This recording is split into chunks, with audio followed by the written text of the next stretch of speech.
నమస్తే అండి. నమస్తే సార్ మీ పేరు? నా పేరు దుర్గారెడ్డి. దుర్గారెడ్డి గారు, అసలు ఎగ్జిట్ పోల్స్ గురించి మీ అవగాహన ఏంటి అసలు?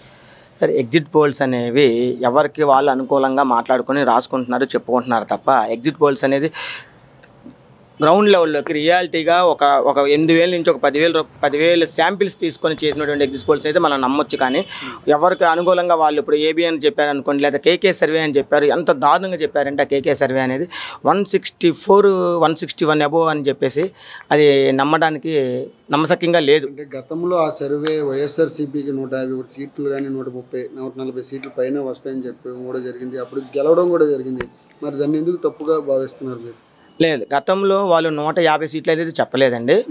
గతంలో ప్రతి సర్వే ఏ సర్వేనా నేషనల్ టీవీ ఛానల్స్ వాళ్ళు కానివ్వండి, మన లోకల్ ఛానల్స్ కానివ్వండి, ఏ ఛానల్ కానీ 130 సీట్లు పైనే వస్తాయని చెప్పి ప్రతి సర్వే చెప్పింది. అది ఒక్కటే చెప్పలేదు.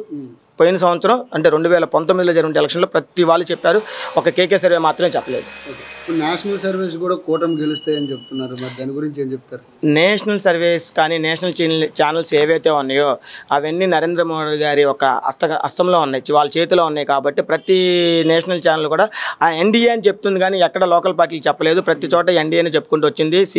CNN అని కానివ్వండి, లేకపోతే రిపబ్లిక్ కానివ్వండి, ఎన్డీటీవీ కానివ్వండి, ఏ ఛానల్స్ అయినా సరే అవన్నీ నరేంద్ర మోడీ గారు హస్తగతం. ఇక్కడికి వచ్చేసరికి మన రాష్ట్రంలోకి వచ్చేసరికి ఏబిఎన్ అవనండి, ఈనాడు అవనివ్వండి, లేకపోతే మహాన్యూస్ అవనండి, టీవీ ఫ్యాన్ అవనండి, అలాగైతే ఒక పాంప్లెంట్ ఛానల్స్ లాగా ఉన్నాయో అక్కడ కొన్ని నేషనల్ ఛానల్స్ కూడా అలా పాంప్లెంట్ లాగా ఉన్నాయి. కాబట్టి వాళ్ళ మాటలు మేము నమ్మట్లేదు. మాకు ప్రజలు తీర్పు ఆల్రెడీ ఇచ్చేశారు. ఇంకా ఇంకొక 24 గంటల్లో రేపు ఈ సమయానికల్లా తేటతెల్లమైపోతుంది.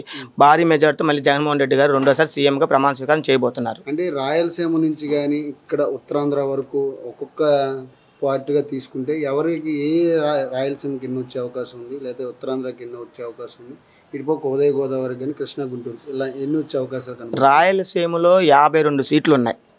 52 సీట్లకు గాను గతంలో మేము 49 సీట్లు గెలిచాం. మేము అంతకన్నా ఎక్కువే అని చెప్పి మా అధినాయకుడు జగన్మోహన్ రెడ్డి గారు చెప్తూనే ఉన్నారు, వైనాట్ 175 అని. మేము దానికి అనుగుణంగానే మాట్లాడుతున్నాము. కానీ ఒకవేళ ఈ కొంతమంది దుష్ప్రచారాలు కానివ్వండి, లేకపోతే కొంతమంది ఈ క్యాస్ట్ ఈక్వేషన్ మూలంగా కొంతమంది కులాలుగా విభజన చేసేసి ఈ కాపులు కానివ్వండి, చౌదరీలు కానివ్వండి, ఇట్లా కొంతమంది వాళ్ళకి అధికారం లేకపోతే చాలా ఇదిగా ఒక పవన్ కళ్యాణ్ గెలిపించుకోవాలని తహతహలాడుతూ కొంత ఏదన్నా డిబేట్ అయితే మా అనుకున్న టార్గెట్కి మాత్రం ఖచ్చితంగా రీచ్ అవుతాము. కంపల్సరీగా జగన్మోహన్ రెడ్డి గారు రెండోసారి ప్రమాణ స్వీకారం చేయడం ఖాయం. అంటే షర్మిల గారు వల్ల ఏమైనా ఓట్లు చీల్చే అవకాశం ఏమైనా ఉందంటారా? అంటే సీట్లు ఏమైనా తగ్గే అవకాశం ఏమైనా? సార్, షర్మిల గారు ఆమె వ్యక్తిగతాన్ని తీసుకొచ్చి రాజకీయానికి ముడిపెట్టారు. వ్యక్తిగతం వేరు, రాజకీయం వేరు. షర్మిల గారు మేము ఒక రాజశేఖర రెడ్డి బిడ్డగా, జగన్మోహన్ రెడ్డి గారి చెల్లిగా ఎప్పుడు అభిమానిస్తూనే ఉంటాం. ఆమెకి మేము మా మద్దతు ఉంటుంది. ఏ రకంగా ఉంటుందంటే ఫ్యామిలీ పరంగా మాత్రమే ఉంటుంది. ఆమె ఒక్క వ్యక్తి రాష్ట్రంలో ఉన్నటువంటి 5 కోట్ల జనాభాలకి ఈక్వల్ కాదు. ఆ వ్యక్తిగతాన్ని తీసుకొచ్చి 5 కోట్ల జనాభా మీద రుద్దాలంటే ఎవరు ఈ రోజుల్లో పడటానికి లేదు. అందరూ అన్నీ తెలుసుకుంటున్నారు, అన్నీ తెలుసు. కాబట్టి షర్మిల గారి ఎఫెక్ట్ ఏమాత్రం ఉండదని మా అభిప్రాయం. అంటే సర్వేల్లో ఎక్కువగా మస్తాన్ గారి సర్వే ఎక్కువగా నమ్ముతారు ప్రజలు. అలాంటి సర్వేల్లో కూడా ఏంటంటే ఈసారి పవన్ కళ్యాణ్ గెలుస్తున్నారు, మిగతా వాళ్ళు కూడా చాలామంది అధినాయకులు గెలుస్తున్నారని కూడా చెప్పడం జరుగుతుంది. అసలు ప్రజలు ఎవరు నమ్ముతారు? ఏ సర్వే నమ్మడానికి అవకాశం ఉందంటారు? ఆర్ఆర్ మస్తాన్ అనే గారు 16 సంవత్సరాల నుంచి సర్వేలు చేస్తున్నారు. ఆయన ఏ రోజు ఆయన సర్వే ఇంతవరకు ఎప్పుడు అంచనా తప్పలేదు. ఆయన ఖచ్చితంగా కూడా చెప్తున్నారు, మీరు 2 రోజులు వెయిట్ చేయండి, ఆ తర్వాత కావాలంటే 5 సంవత్సరాలు మీరు ట్రోల్స్ చేసుకోండి అని చెప్తున్నారు. గెలిపోవటం అనేది రాజకీయంలో సహజం. కానీ పవన్ కళ్యాణ్ అనే వ్యక్తి 2 సార్లు ఓడిపోయాడు. ఈసారి గెలిపించుకోవాలని అక్కడ రకరకాలుగా వర్మ గారి చేతి కానివ్వండి, వాళ్ళ కార్యకర్తలు కానివ్వండి, టీవీ యాంకర్లు కానివ్వండి, లేకపోతే జబర్దస్త్ నటించేటువంటి ఆర్టిస్టులు కానివ్వండి, కొన్ని 100 మంది లేదా 1000 మంది 10 మంది వెళ్ళి ప్రచారం చేసుకున్నారు. అక్కడ సింగిల్గా వంగా గీత గారు నిలబడ్డారు, కార్యకర్తలు నిలబడ్డారు. తీర్పు ఏంటనేది రేపు తెలుస్తుంది. మేబీ ఒకవేళ ఆ ఇదితోటి గెలిచినా వాళ్ళు అన్యాయమైన గెలుపు అవుతుంది, కానీ సక్రమం గెలుపు కాదని నేను భావిస్తున్నాను. అయితే ఇక్కడ రాష్ట్రంలో ఈ సర్వేలు చూసి చాలామంది ప్రజలు అంటే ఏం గెలుస్తుంది, మొన్నటి వరకు కోట్ల కోసం భయపడ్డారు, ఇప్పుడు సర్వేలు చూసి భయపడుతున్నారు ప్రజలు. అసలు రిజల్ట్ రేపు ఈ టైంకి కూడా రాబోతుంది, కానీ ఎలా ఉండబోతుంది అంటున్నారు? ఇవి ప్రీ పోల్ సర్వే అయితే కాదు. ఇది exit poll survey. Pre poll survey అయితే ఎలక్షన్లు ముందు జరిగితే ఏమైనా ప్రభావితం చేస్తానికి అవకాశం ఉంటుందేమో అని అనుకోవచ్చు కొంతమంది. కానీ ఎగ్జిట్ పోల్స్ కాబట్టి ఎలక్షన్స్ అయిపోయిన తర్వాత జరిగింది. అంటే ఆల్రెడీ తీర్పు అనేది బ్యాలెట్ బాక్స్లో నిండిపోయింది. బ్యాలెట్ బాక్స్లో నిండిపోయిన తీర్పుని ఎవరు మార్చలేరు.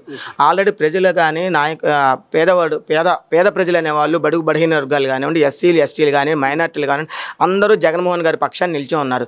కాబట్టి అట్టి పరిస్థితుల్లోనూ తీర్పుని ఎవరు మార్చలేరు. వేసిన ఓట్లని సర్వేలు ఏంటంటే వాళ్ళ ఎమ్మెల్యేలు లేకపోతే వాళ్ళ నాయకులు, వాళ్ళ కార్యకర్తలు, అదర్ పార్టీలు నాట్ దెన్ వైఎస్ఆర్సీపీ అంటే తెలుగుదేశం కానివ్వండి, జనసేన కానివ్వండి, బీజేపీ కానివ్వండి, ఇప్పుడు మళ్ళీ 10 సంవత్సరాలు విడిపోయిన తర్వాత మన రాష్ట్రాన్ని విడగొట్టినటువంటి కాంగ్రెస్ పార్టీ కానివ్వండి, వీళ్ళందరూ వాళ్ళకు చెప్పుకోవడానికి ఒకళ్ళు ఇద్దరు నాయకులు కార్యకర్తలు ఉన్నారు. వాళ్ళు కూడా చేయి జారిపోకుండా ఉండటానికి కోసమే ఈ రకమైనటువంటి ప్రచారాలు చేస్తున్నారు తప్ప ప్రజలు తీర్పు ఇచ్చేశారు. అంటే పోస్ట్ బ్యాలెట్ ఓటు మెయిన్గా ఇప్పుడు ఏంటంటే అంటే ఇప్పుడు ఏంటంటే ఎక్కువగా వైరల్ అవుతుంది. ఆ వైరల్ అవుతున్న పోస్ట్ బ్యాలెట్స్ ఇప్పుడు ఏంటంటే సుప్రీంకోర్టు కూడా మాకు ఎటువంటి సంబంధం జోక్యం చేసుకోమని చెప్తున్నారు. దాని గురించి ఏం చెప్తారు సార్? పోస్టల్ బ్యాలెట్ ఓట్లు ఏదైతే ఉందో దేశం మొత్తం మీద కూడా ఈసీ ఎలక్షన్ కమిషన్ అనేది ఒకే రూల్ పాటించాలి.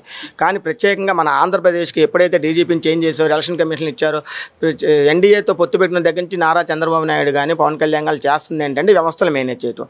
వాళ్ళకి నచ్చినటువంటి వాళ్ళని అందరిని ట్రాన్స్ఫర్ చేయించుకున్నారు, డీజీపీని ట్రాన్స్ఫర్ చేసిన ఎలక్షన్ కమిషన్ల చేత వాళ్ళకి నచ్చిన విధంగా నోటీసులు ఇప్పించుకొని చేస్తున్నారు. మేము హైకోర్టుకి వెళ్ళడం జరిగింది. హైకోర్టులో ఏదైతే వీఆర్ఓ కానివ్వండి, ఒక రిటర్నింగ్ ఆఫీసర్ కానివ్వండి, అక్కడ వెళ్ళిన ఎంఆర్ఓ కానీ వాళ్ళ సిగ్నేచర్కు స్టాంప్స్ లేకుండా ఉన్నటువంటి పోస్టల్ ఓట్లని అనుమతించడానికి వీలు లేదు. కానీ వాళ్ళు దాన్ని అలా అంగీకరిస్తూ మేము హైకోర్టులకు వెళ్ళగానే వాళ్ళు ఈసీ అయితే ఉంది ఎలక్షన్ కమిషన్ వెనక్కి తీసుకుంది. కానీ సెంట్రల్ గవర్నమెంట్ కూడా దాన్ని వెనక్కి తీసుకోవాలి. ఈ రోజు నడుస్తుంది. అది ఖచ్చితంగా న్యాయం వైపు నిలబడుతుంది, న్యాయం గెలుస్తుందని మేము భావిస్తున్నాము. ఈ పోస్టల్ బ్యాలెట్లో కూడా వాళ్ళు చెప్పినట్టుగా ప్రతి చోట ఎక్కడో ఒక చోట అసంతృప్తి అనేది ఉంటుంది. ఉన్నా కూడా ఆ అసంతృప్తిని ఈక్వల్ చేస్తూ మా మహిళలు భారీ ఎత్తున ఓట్లు వేశారు. అవన్నీ జగన్మోహన్ రెడ్డి గారికి అని చెప్పి మేము భావిస్తున్నాం. అంటే రేపు కూటమికి వీళ్ళు ఓడిపోతే ఏమైనా ఘర్షణలకు దారి తీసే అవకాశం కనబడుతుంది. వాళ్ళు గెలవలేమని నిర్ణయానికి వచ్చినప్పుడే పలనాడులో మా కాసు మహేష్ రెడ్డి గారి మీద కానివ్వండి, అంబటి రాంబాబు గారి కానివ్వండి, పిన్నెల రామకృష్ణారెడ్డి గారి మీద వాళ్ళ నియోజకవర్గాల్లో కొన్ని పోలింగ్ బూతుల్లో దారుణాలకు దిగారు. ఎస్సీ ఎస్టీని ఓట్లు వేయడానికి కూడా రానివ్వకుండా అతి దారుణంగా వాళ్ళని కొట్టించడం, ఏజెంట్లని బయటకు లాగేయడం కూడా జరిగింది. కొన్ని సమస్యాత్మకటువంటి ఏజెంట్ బూతుల్లో ఆల్రెడీ బూతుల్లో కూడా మేము చెప్పినప్పుడు కూడా పోలీస్ డిపార్ట్మెంట్ వాళ్ళు అక్కడ సరైనటువంటి భద్రత ఏర్పాట్లు చేయకుండా వాళ్ళకు కొమ్ము కాశారు. ఎందుకంటే వాళ్ళకి అనుగుణమైన మార్చుకున్నారు కాబట్టి ఇవన్నీ ప్రజలు గమనిస్తూనే ఉన్నారు. ఈ అరాచకాలు 1-2 బూతుల్లో చేయొచ్చాం కానీ రాష్ట్రం మొత్తం చేయలేరు.